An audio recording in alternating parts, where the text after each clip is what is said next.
Hi, Adam Small here from Agent Sauce, and in today's video we're going to show you how to do a bulk import using the inbox scanner.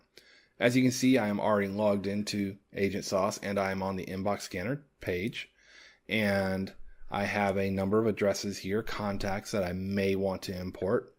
And so what I'm going to do is I'm just going to select the ones that I want by checking the box next to their name.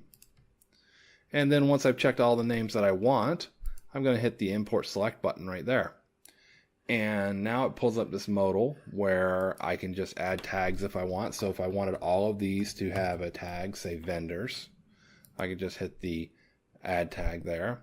And say I wanted all of these people to go into my newsletter list, I would just check that newsletter list there and then hit the import contacts button. And once I've done that, all of those that were checked will be imported as contacts. And that is how you do a bulk import using the inbox scanner in Agent Sauce.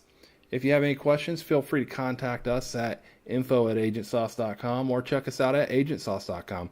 Thanks for watching and have a great day.